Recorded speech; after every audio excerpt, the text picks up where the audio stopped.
The millionaire's son had never walked until the day his father caught the housekeeper in an unbelievable moment. There are moments in life when we believe everything lies within our grasp, that with enough hard work and faith, we can map out every dream. Those were the early years of Destiny Williams, a young black woman raised in the gritty streets of Brooklyn, who always believed that diligence could rewrite her family's fate. Destiny dreamed of the day she'd graduate, land a stable job, buy her mother a small apartment, and send her little brother off to college.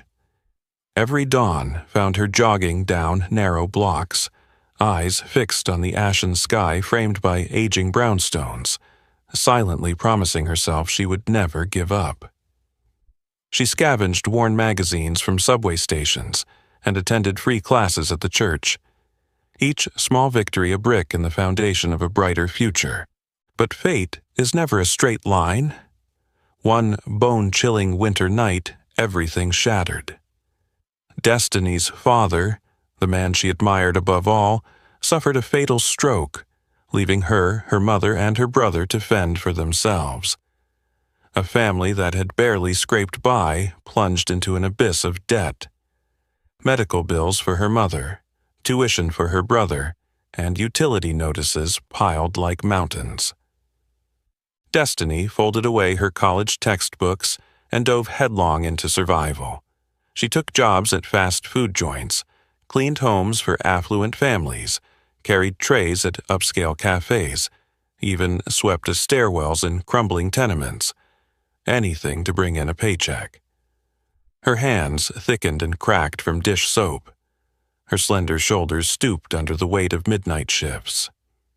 Still, she bore it all without complaint, knowing each hard-earned dollar was a lifeline for her mother and brother. Yet, as life's pressures mounted, Destiny felt trapped in a relentless whirlpool. Night after night, she sat by the tiny window of her cramped apartment, gazing at the lonely stars over the city, searching for any flicker of hope. Her youthful dreams, once bright enough to light her soul, were now crushed beneath the weight of duty, poverty, and fear. Then one frigid, late autumn afternoon, just when she thought her faith had flickered out, hope arrived from the most unexpected place. Mrs. Ruth, the elderly neighbor Destiny had helped on occasion, knocked at her door.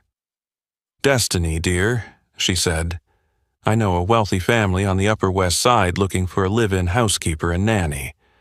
They pay well, but their child is a bit unusual.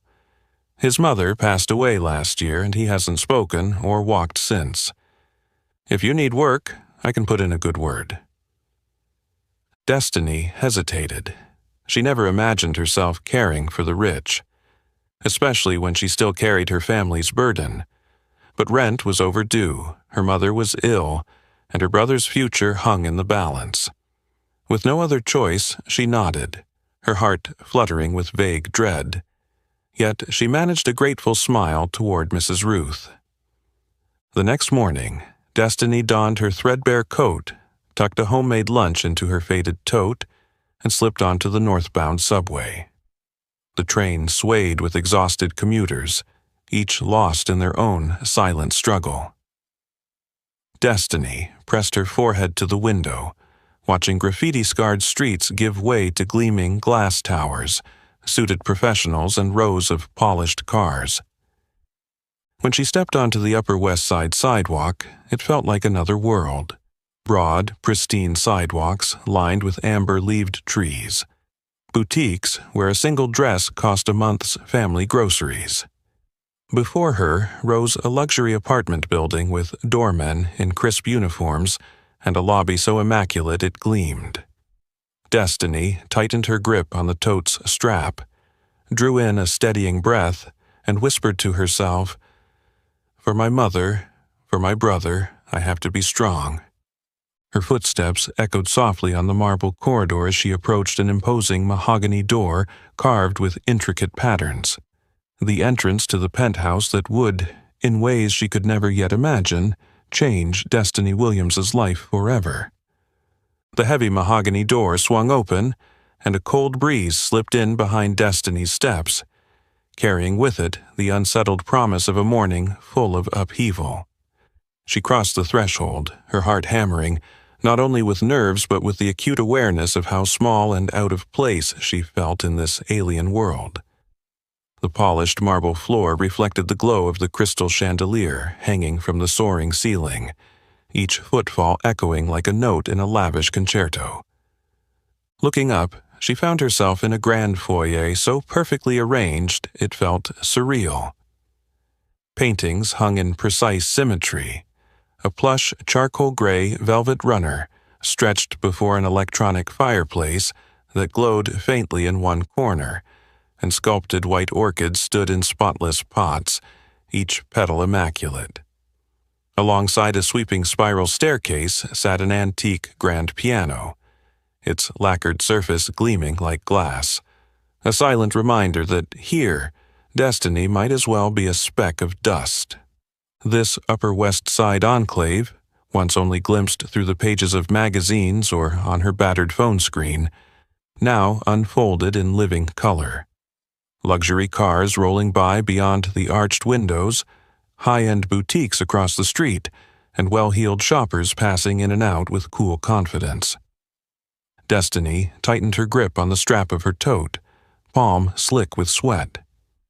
For a moment, she caught her reflection in a nearby mirror. A skinny black girl in a threadbare coat, hair tied back in a hurried knot. A lone brushstroke amid this masterpiece of excess.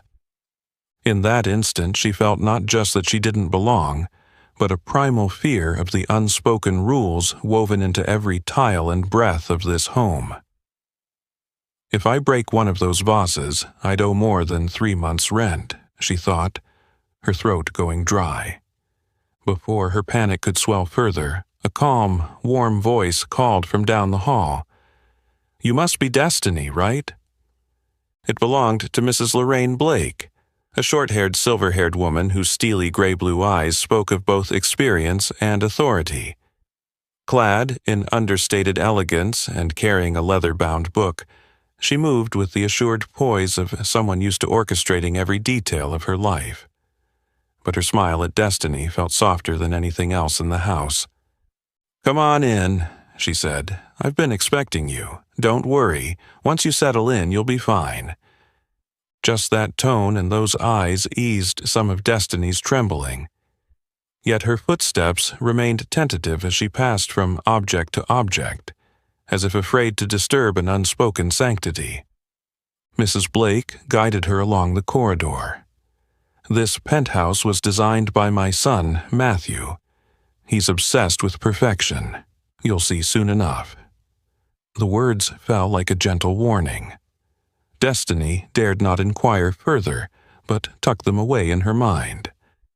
When they reached the living room, Destiny was struck by a frigid stillness emanating from its slate-gray walls, seeping into each expensive artifact.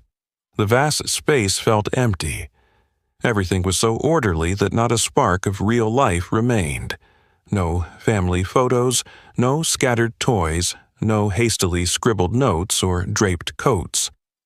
Though the chandelier's pale gold light bathed the room like honey, it lacked what every home needs most: warmth. What made her chest tighten wasn't just the wealth beyond her wildest dreams, but the sense that this place was a velvet tomb, showcasing perfection while burying every trace of intimacy. She could almost hear her own heartbeat, a hollow drum in the cavernous space. "Don't mind Matthew if he seems distant," Mrs. Blake murmured, indicating a leather armchair by the window. "He's suffered a lot of loss, but I believe one day he'll learn what truly matters beyond perfection." Destiny nodded, feeling both a sliver of relief and an intensifying apprehension about the real master of this domain. He was not merely a powerful, accomplished man. He was a soul encased in ice by his pain.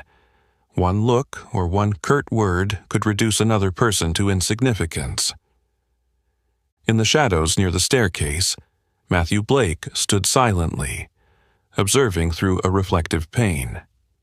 He was tall, dressed in a flawlessly tailored gray suit, Ash-brown hair slicked back, lips pressed into a hard line. His presence alone wielded authority. No words needed. The room seemed to hold its breath around him. He regarded Destiny with a mixture of suspicion and haughty expectation, as though poised to pounce on any misstep. Yet behind those cold eyes lay a deep exhaustion, a wound that no one had soothed. To Matthew, everything in this house, including its staff, was merely part of his control map, nothing more. Just as Destiny felt herself suffocating between two worlds, the rigid hush of this sanctuary and the shattered dreams she carried, another door waited to be opened. The real trial was only just beginning. The very moment Destiny hadn't yet steadied her breathing in the suffocating luxury, a figure emerged from the staircase, each step measured, decisive, silent, yet somehow making the entire living room seem to pause. There stood Matthew Blake, tall, clad in a flawlessly tailored charcoal gray suit, his light brown hair slicked back, every feature of his face as sharply chiseled as marble. Everything about him radiated absolute control, from the way he slipped his hand into his pocket to the frosty glance he cast over Destiny, to barely perceptible press of his lips, all of it drawing an invisible line she dared not cross. But the most unsettling thing about Matthew was his eyes. Steely gray-blue, bright yet edged with barbs. His gaze was like a thin blade. It swept over her and left a cold cut beneath the skin. Behind that handsome facade lay wounds no one had touched. Whenever those eyes fixed on Destiny, she felt disdain, suspicion, and a warning, like a stain on this impeccably clean home. Mrs. Lorraine smiled and introduced her, but Matthew merely inclined his head. No polite smile, no handshake. He didn't ask Destiny a single question, only appraised her from head to toe, judging her fit for this inviolable space. "If Mother chose you, it must be all right," he said evenly, almost without feeling. "Just make sure you don't complicate things." Each word from Matthew sounded both like a greeting and a veiled threat to her presence here. Destiny squared her shoulders, refusing to look down. She met Matthew's eyes for one steady second, enough to see not only his coldness but the deep scar beneath. Someone once loved too fiercely, now wielding power and rules to shield his own pain. She offered a small, calm greeting. "Hello, Mr. Blake. I'm Destiny. I'll do my best." Matthew didn't reply. He turned back to his mother to ask briskly about schedules and safety rules, then disappeared down the hallway into his study. The door closed with a stark click that resonated through the room, an unbreakable barrier. The air felt heavier afterward. Destiny knew. To Matthew, she was just a replacement housekeeper, valuable only for maintaining order and cleanliness here. He didn't trust her, didn't care where she came from, or what dreams and sorrows she carried. To him, Destiny was an object that could be discarded the moment she erred. A mix of anger and hurt rose in Destiny's chest. She remembered her father's words. "No matter how others see you, walk with confidence. No one can take your worth away unless you let them." She vowed not to shed a tear, not to let herself be belittled, even in this icy mansion. Yet Destiny's very presence, the stark contrast of a young black woman from Brooklyn in Matthew's world, quietly stirred the long dormant waters here. Every time she moved about, cleaned, cooked, or simply shared a soft word with Mrs. Lorraine, Matthew sensed a strange imbalance, as if a single brushstroke of color had upset his meticulously controlled grayscale canvas. He was irritated, but couldn't stop watching her. Her steady patience and hopeful eyes became both his suspicion and his confusion. How could someone like Destiny dare to step into his realm, where he was used to drawing boundaries and pushing everyone away, especially anyone perceptive enough to see that beneath his proud mask lay a fragile, wounded soul. From that moment, a silent battle began. Destiny's courageous fight to survive for her family versus Matthew's cold, merciless defenses born of fear of loss. No one could know then that this seemingly routine introduction would spark the upheaval that would change both their lives forever. The heavy door to Samuel's room eased open, extending the weight of Destiny's encounter with Matthew into a new space. Though here, there was no aura of power, only a bone-chilling silence. Destiny stepped in, hand trembling slightly, eyes taking in the pastel-hued room, every object arranged as neatly and artfully as in an expensive magazine spread. The large room brimmed with natural light, pouring through a wide window overlooking the park. Sheer white curtains drifted in the faint breeze. Along one wall, shelves held dozens of stuffed animals, toy car models, and building blocks, pristine, untouched by any real childhood mess. In one corner stood a low bookcase stacked with fairy tales in English and French. Beside it, a watercolor easel and a full box of crayons still sat ready. Yet, in this playroom full of toys, not a single childhood sound floated through the air. No laughter, no running footsteps, not even the faint rustle of crumpled paper. The atmosphere was thick, cold, and suspended, as though time itself had frozen around the loneliness dwelling in every shadow. On the pale gray shag rug by the window, 4-year-old Samuel sat curled up. Fine blonde hair tousled, pale skin contrasting starkly with the oversized navy sweater draping his small frame. His deep gray eyes stared out the glass as if chasing something far away. In his arms he clutched a worn bunny plush whose ears were threadbare, his lone tether to reality. Destiny froze at the threshold, her heart tightening at the sight. In an instant, she sensed the child's isolation, his unspoken pain, and the invisible fear he carried. Motionless, unblinking, he seemed petrified, his spirit hollowed out by an ordeal no child should bear. Mrs. Lorraine approached quietly and laid a gentle hand on Destiny's shoulder. Her voice was soft and sorrowful. Since his mother passed, he hasn't spoken or walked. Every specialist, doctors, psychologists, has been powerless. Samuel has built an invisible wall no one can breach. Destiny felt stung in her own childhood memories. Nights her father was away, her mother up with her sick, the terror of being abandoned with no one to hear her cries. She looked at Samuel and saw, behind those glazed eyes, a small soul, trapped between a world of luxury and utter solitude. Gently, Destiny knelt beside him, keeping a respectful distance from his safe zone. She didn't speak. Instead, she placed her tote on the floor, produced a worn fairy tale picture book, and began turning its frayed pages. In a low, soothing voice, she recited the stories her mother once told her, letting the words lull Samuel like a gentle lullaby. He didn't glance her way. His body remained stiff, his grip on the rabbit tightening. Yet Destiny didn't give up. She stayed for a long while, gaze fixed on Samuel, offering the only warmth she could in this storybook-chic yet ice-cold room.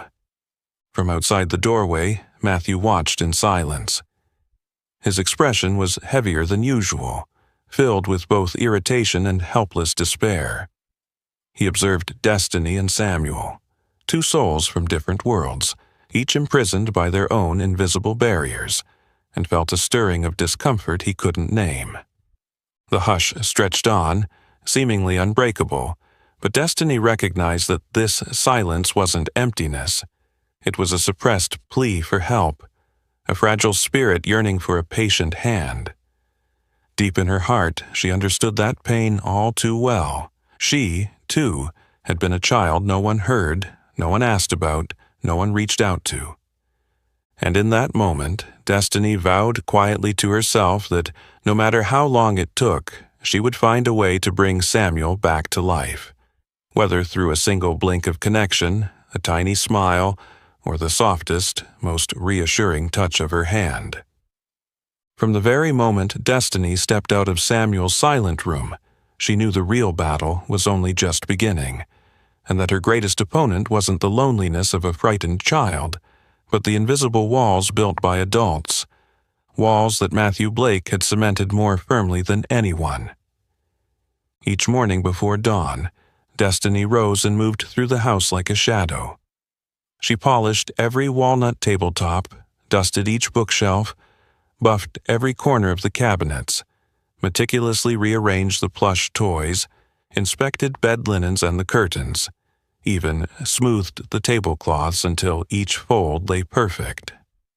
Whenever she heard Matthew's footsteps descending the stairs, the air in the mansion seemed to grow colder, heavier, as if his presence sucked warmth out of the walls. Matthew never bothered with a good morning.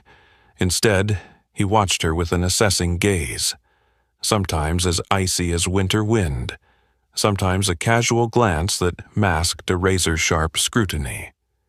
A single speck of dust, a stray drip on the kitchen counter, or a spoon left slightly askew could prompt one of his cutting reminders.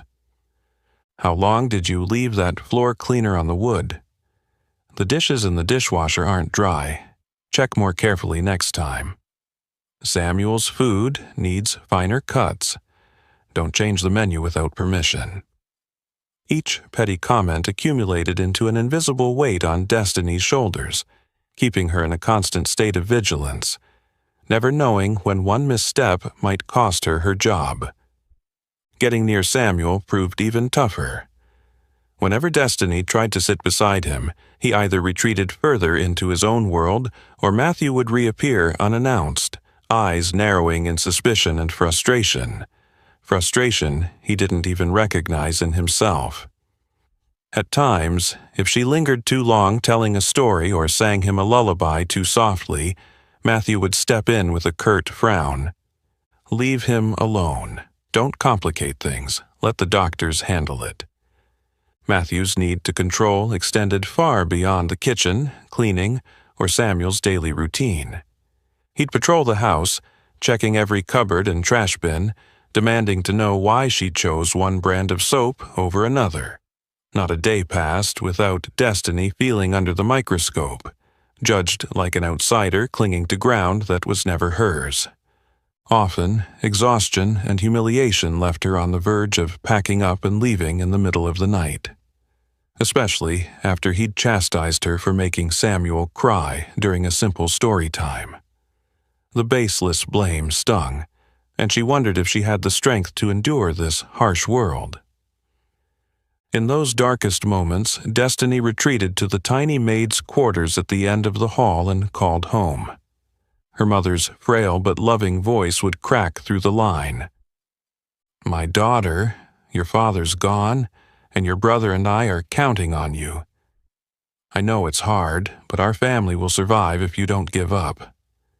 And her little brother's determined promise, "Destiny, as long as you stay, I'll study my hardest. Someday we'll have a better life."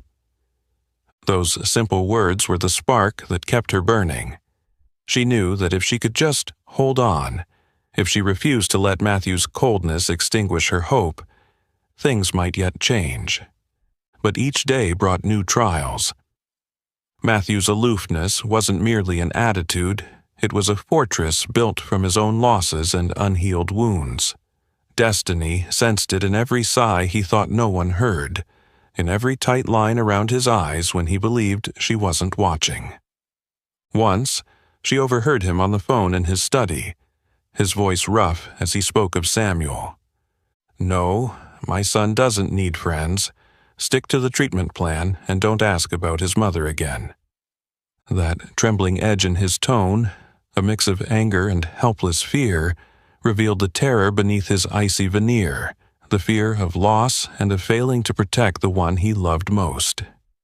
Destiny realized then that her presence, a poor black girl from Brooklyn, was the one unpredictable piece in Matthew's carefully ordered world. It made him uneasy, compelled him to scrutinize and test her, hoping she'd quit on her own so he could close his private domain forever.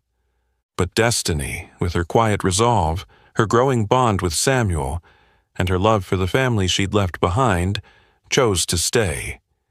To face those stifling days and the relentless coldness of Matthew's gaze, because deep down she believed that even the firmest walls could be broken. The days blurred together in the penthouse like frozen moments. Every movement, every breath, every sound seemed to slow under the weight of the invisible pressure that Destiny felt so keenly. The suffocation came not only from the endless, repetitive chores, but from a growing fear in her heart, the fear that she would never truly reach Samuel. After only a few attempts at connection, Destiny discovered something that broke her heart. Samuel was terrified of being touched. If anyone came too close, especially an adult, he would shrink inward, clutching his worn bunny toy so tightly, eyes wide as if bracing for something terrible. He recoiled from hugs, trembled if anyone laid a hand on his shoulder, and even jerked back when Destiny tried to move a book near him. The first time she tried singing him a lullaby, a gentle melody her own mother had sung to soothe her, Samuel stared blankly, then suddenly squeezed his rabbit, face ashen, breathing ragged, and let a single tear slide down his cheek. Destiny fell silent. She understood that Samuel didn't hate her. He was just afraid of anything tied to adults, of the closeness every child deserves yet never experienced. As soon as Matthew heard the faint song drifting from Samuel's room, he appeared, face hardening as if he'd just caught a grave mistake. "What are you doing? Nobody needs lullabies here. Don't take the liberty of consoling or changing anything." "I only wanted to help Samuel feel more comfortable. Just follow the doctor's orders. Don't bring your own emotions in here." His gaze cut like a blade, cold and tinged with frustrated anger. For Matthew, control wasn't merely habit, it was his only defense, the armor he'd built around unspoken losses. In his eyes, any small change posed a threat to the fragile world he'd constructed for his son, and for himself. From that point on, Destiny's every move was micromanaged. She could read only certain short stories, allow Samuel to play only with toys Matthew had pre-approved, and stay in his room only during strictly set hours. If anyone else entered, she had to leave immediately. Even meal prep was bound by a rigid menu. No creativity allowed, not even a star-shaped apple slice. Yet the worst part wasn't the rules. It was witnessing Matthew terrify Samuel to the point of shaking. One weekend afternoon, Samuel accidentally spilled orange juice on the rug, a tiny mishap. But Matthew stormed in, eyes dark, voice sharp. "Samuel, how many times have I told you to be careful? This room isn't for destroying." The boy panicked, curling in on himself, lips quivering, hands over his head as if bracing for a storm. Destiny rushed forward to shield him, but Matthew's glare stopped her cold. "Step back. We don't need any heroes here." Samuel's soft sobs filled the air, barely a sound, yet choked in his throat. Destiny felt helpless, watching the man who seemed impervious to pain become the very source of the boy's greatest fear. Tears welled in her eyes, but she turned away, biting back the words she knew would change nothing. That night, in her small room at the end of the hallway, Destiny sat by the window, staring into the darkness. She was no longer strong. Tears soaked her pillow as the helplessness, anger, and sorrow of seeing Samuel so terrified twisted in her chest. She wondered if she truly had the strength to see this through, because it wasn't just Samuel who needed saving, but Matthew, trapped in his own psychological darkness where control only shattered things further. Then, from the depths of her childhood memory, her father's voice whispered, "Sometimes light comes only when you dare to step through fear. No one can save you but yourself." Destiny wiped her tears and made a silent vow. Tomorrow she would begin again, refusing to give up. Because if no one stayed by Samuel's side, who would lead him out of this darkness? The next morning, Destiny awoke early as always, her eyes still puffy from tears, but her face firm and determined, with not a crack in her resolve. She slipped through the silent hallway, rain pattering against the windows, shrouding New York City in a heavy gray haze. Inside the penthouse, every sound seemed muted, and the air thick with nameless weight. But within Destiny burned a small flame, an unspoken stubbornness no hardship or tears could extinguish. She thought of Samuel's ashen face and the way he closed his eyes whenever adults raised their voices. His fear mirrored the child she had once been, the child who waited for someone brave enough to stay and truly care. That morning, after finishing her chores, Destiny entered Samuel's room as usual. He sat by the window, clutching his old bunny, eyes fixed on the rivulets of rain sliding down the glass. In days past, Matthew's constant warnings, controls, and rules had kept her hesitant, but today, beneath the downpour outside, Destiny felt a clarity. If no one dared to break this cycle, Samuel would remain trapped in his icy cage forever. Gently, she pulled a small, bright green hand puppet, a goofy dinosaur she'd saved up to buy at a flea market, out of her coat pocket. Keeping a respectful distance, she spoke softly, "Hey there, anyone up for a dinosaur story today?" Samuel didn't turn around, but Destiny pressed on. She began to tell a tale in a silly voice, making the puppet dance and roar in ridiculous fashion, until, with a sudden slip, the dinosaur tripped on a banana peel and fell flat on the rug, flailing its arms as if in pain. "Oh no, dinosaur slip, ouch!" She let out a playful whimper, then had the dinosaur struggle to its feet, grimacing, and shuffle toward the bunny Samuel held. And then it happened. Soft as a breeze through a cracked door, as small as a raindrop falling in silence. Samuel let out a tiny laugh, at first barely more than a breath, then a genuine little chuckle. His eyes widened, a faint spark of joy lighting them, though his lips pressed together as if afraid to cross some unseen boundary. Destiny held her breath, daring nothing more than a gentle smile. She kept up the puppet's antics, this time staging a dramatic tumble into the bunny's lap, and they all laughed together. Samuel covered his mouth but couldn't hide the little shakes of his shoulders. Joy, however fleeting, had reached him. In that laugh, Destiny knew she'd cracked the thickest shell around his heart. What Destiny didn't realize was that, outside the door in the dim hallway, Matthew Blake had been standing silent for some time. Leaning against the wall, rigid, he peered through the narrow opening. That tiny laugh echoed farther and louder than any sound in the house had in over a year. For the first time in a long time, Matthew felt a wave of confusion. Astonishment mingled with doubt, equal parts joy and fear. He dared not step inside. Part pride, part disbelief that a mere housekeeper he had always dismissed could touch his son's heart with something so simple. Deep inside, tumultuous questions surged. Had he been wrong all this time? Were his rigid rules and strict control the very barriers driving Samuel further away?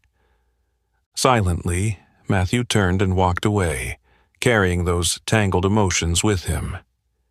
He didn't know whether to feel anger, relief, or shame. His long-hidden weakness and helplessness laid bare by a brief, innocent laugh. But for Destiny, that moment planted a seed of hope.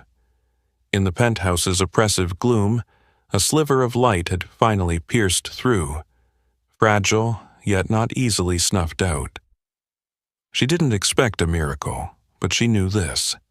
As long as she persevered, as long as there was laughter, there would be a chance to free Samuel from his lonely cage. The days in the penthouse stretched on like frozen moments. Every movement, every breath, every sound seemed to slow under the crushing weight Destiny felt so keenly. The suffocation came not only from the endless chores, but from a growing fear in her heart that she might never truly reach Samuel. After only a few attempts, Destiny discovered something that broke her heart. Samuel was terrified of any touch. If an adult came too close, he would shrink into himself. Clutching his ragged bunny so tightly, eyes wide as though waiting for something terrible to happen.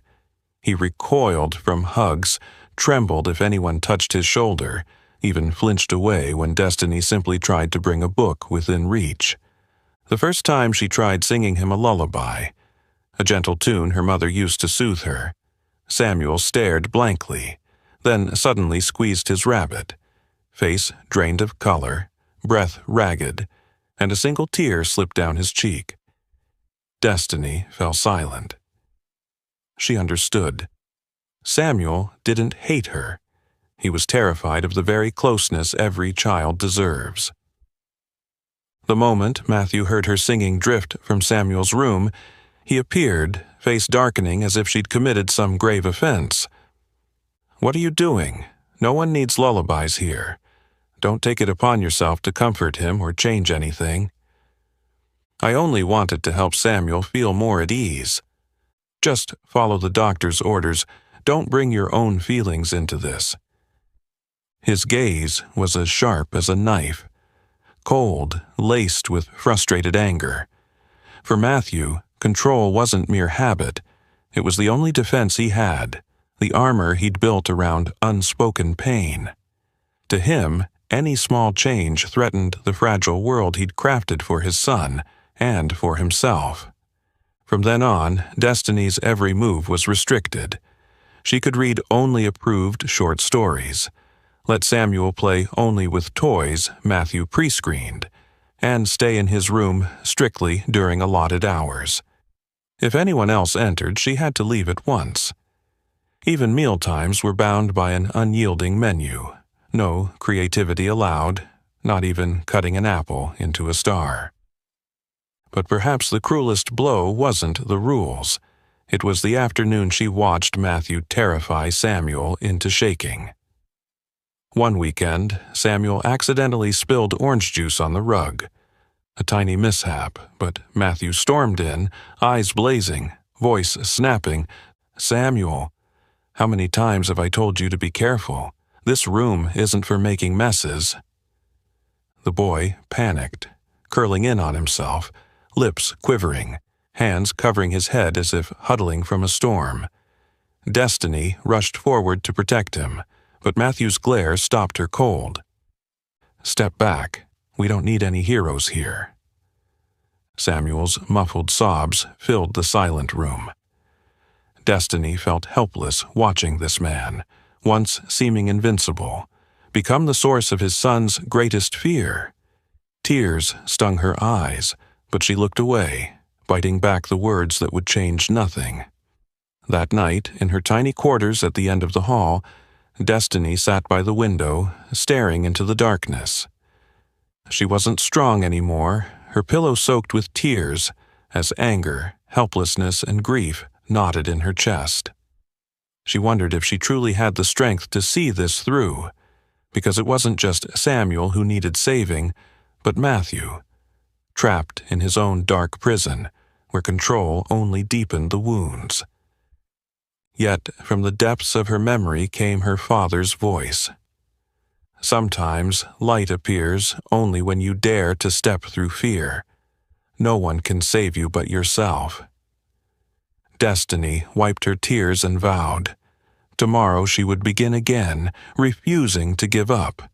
Because if no one stayed by Samuel's side, who would lead him out of this darkness? The moment Destiny's door clicked shut behind her, tears still wet on her cheeks, the penthouse grew even heavier. A tense silence spread through every room, like the onset of the longest night.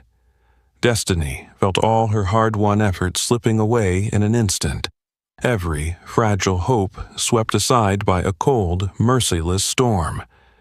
But in that stillness, Mrs. Lorraine, who had watched silently until now, decided she could stand by no longer. She strode into Matthew's study, where he stood alone by the window, shoulders trembling with anger or exhaustion. She couldn't tell. She didn't mince words or offer empty comfort.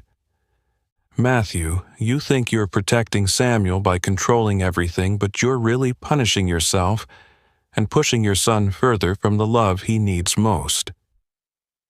Matthew turned, eyes rimmed red, his first true display of confusion and hurt behind that cold facade. "You don't understand. If anything happens to Samuel, if I lose him like I lost Anna, I wouldn't survive."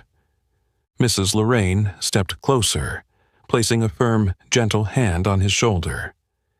"Your fear has made you a stranger to your own son. Samuel needs a father who dares to love, not a warden. Sometimes the only way to become stronger is to admit you're weak." Her words cracked the final piece of the wall Matthew had built around himself. He lowered his head, his legs no longer steady. The pride that had shielded him from loss lay shattered. In that vulnerable moment, Matthew saw that he had not only hurt Destiny, the only person brave enough to enter Samuel's world, but had become the source of his own son's fear and loneliness. That night, as Destiny sat motionless in her room, a quiet knock came at her door. Matthew appeared, no longer bearing his usual rigid composure. He entered and stood in silence for a long moment before speaking, not in commands, but in a plea of desperation. I'm sorry. I was wrong. I was just so terrified. I didn't know how to save Samuel. I can't bear to lose anyone else. I thought controlling everything would protect him, but instead, I only made things worse." Destiny was stunned. Behind that cold, authoritarian exterior stood a father, broken by helplessness and haunted by his own failures. His eyes now held emptiness, powerlessness, and the deepest fear. Silently, Destiny sat beside him, hands clasped together. She told him of her own childhood, of her father's sudden passing, of her mother and brother struggling in their rundown apartment, of nights spent wide awake in pain and fear, knowing that one unforeseen tragedy could cost them everything. "I used to believe that if I controlled everything, if I never let myself be weak, I could hold on to what I loved. But I learned that only patience and the courage to share our fears can help us overcome the loss we dread." Destiny's simple, heartfelt words, free of blame, served as a balm for Matthew's long-suppressed wounds. Side by side, two people from opposite worlds found they shared the same pain, the terror of losing family and the burden of feeling they must face it alone. After that night, a quiet transformation took hold in the penthouse. Matthew began to see Destiny with new eyes. For the first time, he sought her input on Samuel's schedule, listened to her gentle suggestions for meals, routines, and even the light exercises he had once forbidden. The harsh commands and vigilant glares vanished, replaced by cautious but genuine trust. And for the first time, Destiny felt true partnership in the fight to bring Samuel back into the light. Together they sat down and planned the days ahead, the little games, the gentle workouts, new books to read, the bedtime stories to share. These small steps marked the most important beginning of all, the start of a healing journey that no longer required either of them to stand alone. After that night of tears and honesty, a new atmosphere quietly spread through the penthouse.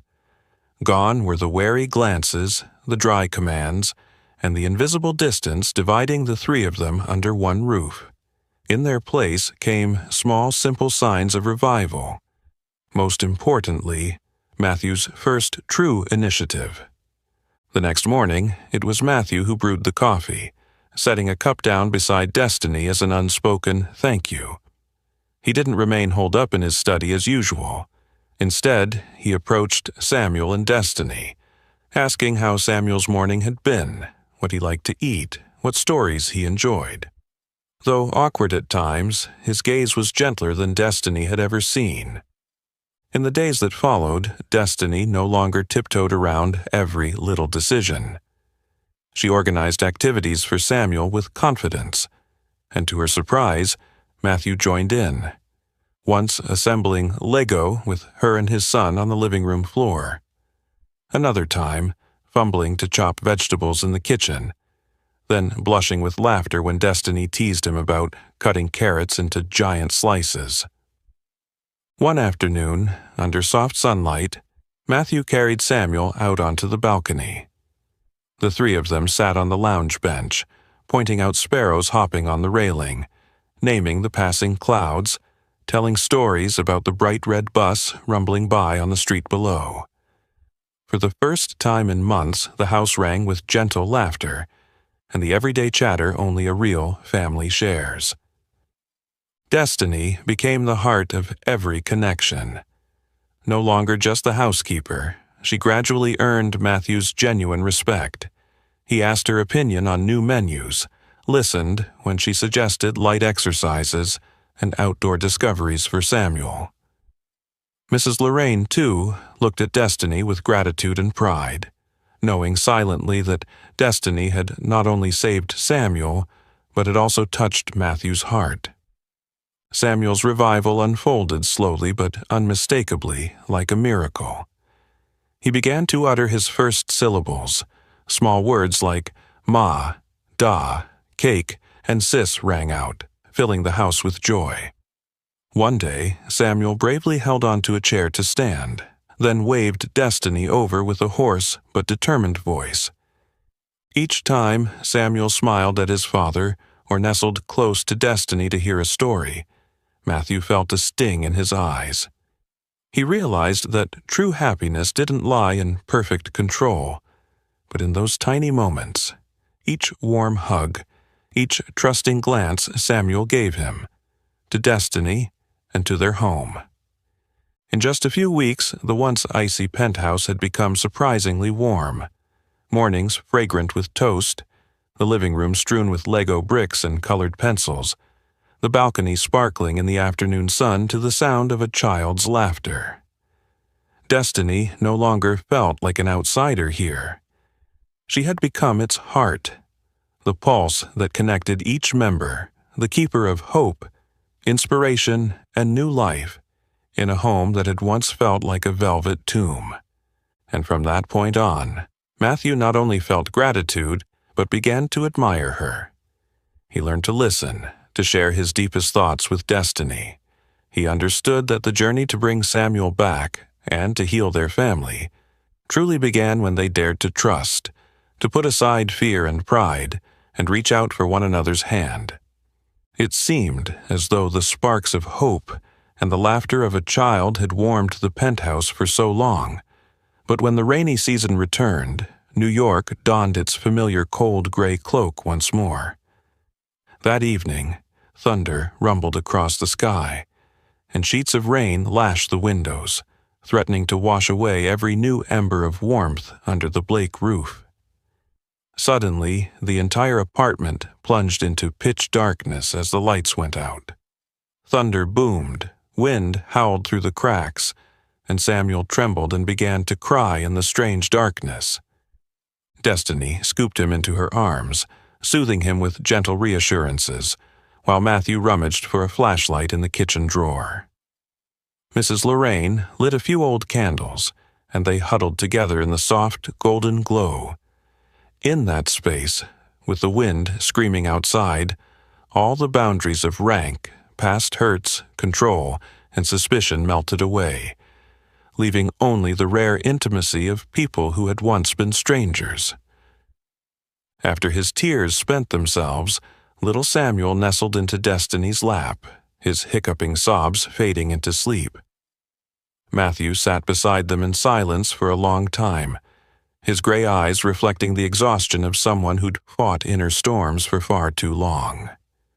The candlelight highlighted the hard lines of his face, yet couldn't conceal the uncertainty in those eyes, strong and yet deeply frail. On that rainy night, as if by fate, Matthew spoke aloud for the first time the words he'd never dared share with anyone else. "You know, I used to think I was the strongest person alive. I took pride in everything I built, our happy family, until that terrible night. Anna, my wife, was gone in an instant. Everything collapsed. I still hear the shattering glass, smell the blood, ring of the ambulance siren. I couldn't do anything. I stood there powerless, watching the person I loved most slip away forever." His voice dropped to a whisper. After the funeral, all I felt was rage and guilt. Samuel, he was too small to understand, but every time he looked at me with his mother's eyes, I saw only my own failure. I was so afraid I only knew how to control and set rules, thinking that would protect us, but I only made things worse. Destiny fell silent at the raw honesty of his pain. In the flickering candlelight, she saw someone she barely recognized beneath the impenetrable mask, a man lost in memory and unnamed sorrow, a father tormented by his own helplessness. Gently, she took his hand and gave it a reassuring squeeze, then softly shared her own story, of nights in a cramped, dark apartment, of rain leaking through the roof, of her mother's cough echoing through the still hours, and the daily fear of losing her family and her only home. I grew up in the darkness of poverty, always afraid I'd lose my mother, my brother, or the only roof I had. Sometimes I thought I had to freeze my feelings just to survive. But I learned that only when we dare to open our hearts, to embrace our weakness and pain, can we truly receive the good things we deserve. Her simple, heartfelt words became the anchor for Matthew's wounds. Their eyes met across the candlelight, and all barriers fell away. Two wounded souls realizing they'd found a haven of peace where they could finally rest, and someone who truly understood the weight they carried. Outside, the rain softened. The wind no longer battered the windows. Inside the apartment, that newfound closeness became an unspoken promise. They would not let life's storms wash away the fragile trust they'd kindled, and they would not turn away from this second chance fate had so rarely granted to hearts so weary. When the stormy night finally passed, the penthouse seemed to burst into life under the first rays of morning sunlight. Destiny woke to find Samuel still sleeping peacefully beside her, and Matthew seated at the breakfast table with haunted, deep-set eyes, evidence of another restless night. The weariness had faded, replaced by a fierce resolve as though he'd just emerged from a long internal battle. After breakfast, Destiny hesitated, then shared the idea she had been nurturing, a decision that might forever alter Samuel's fate. "I've read about a special therapy center in Seattle. There, experts use a multi-sensory approach, combining music, animal interaction, and movement therapy for children who've experienced trauma like Samuel's.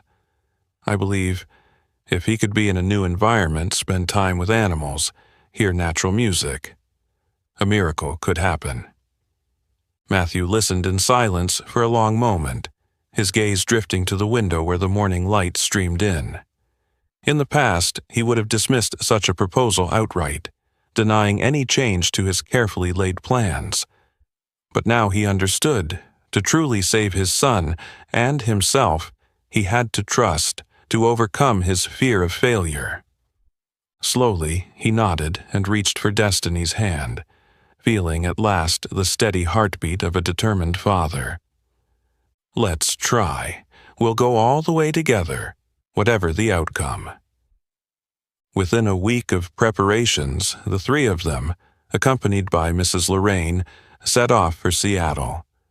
On the plane, Samuel was still quiet, but his eyes held life, and his tiny hand no longer clutched the old bunny so desperately. Instead, he gently touched Destiny's or Matthew's finger now and then, as if making a silent promise. The therapy center lay amidst lush pine forests outside the city, its bright spaces alive with birdsong. There, Samuel met friendly golden retrievers, was guided through music rooms, engaged in gentle movement with balls and swings, and listened to soft guitar music in the physical therapy suite. Destiny and Matthew took turns by his side every day, cheering on every small step, every sign of progress. A lifted gaze, a tentative smile, a braver sigh. On the first day, Samuel remained withdrawn, allowing only the most necessary touch. Yet the warm atmosphere, the playful dogs, and the soothing morning music gradually healed his wounds. After several patient sessions, Samuel surprised everyone by picking up a ball himself and sitting up on the mat without support. Matthew watched with tears in his eyes.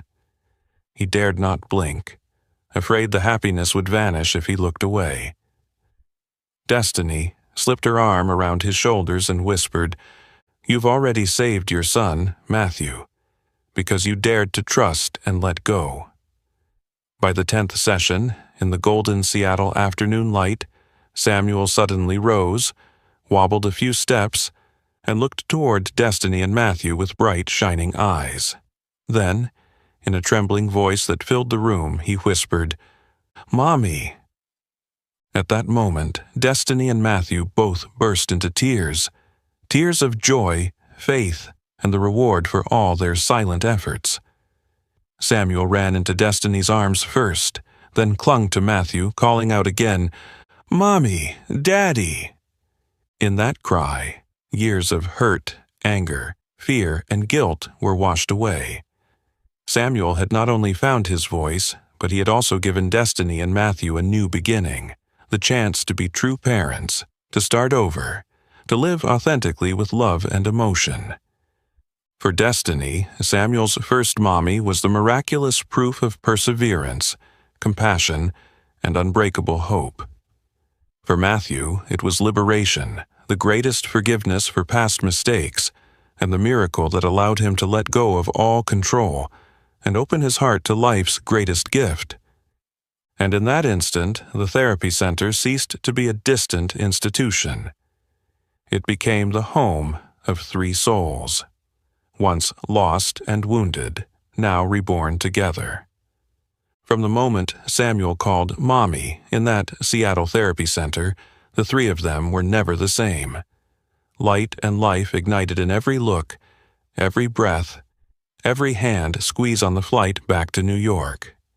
Destiny sensed a new Samuel, no longer terrified to hide in the shadows, but brave enough to smile, speak, walk, and truly call his parents by name. Back at the penthouse, the once cold, heavy atmosphere now overflowed with laughter, warmth, color, and the simple sounds of a real home. Mornings found Samuel racing around the living room, his little feet clicking on the hardwood, then scrambling onto a chair to demand that Destiny read him a story, that Matthew draw a superhero, or that Mrs. Lorraine water the balcony plants. The walls of control had fallen. In their place were framed drawings, taped-up artwork everywhere, and soft music playing every evening as the family dined together.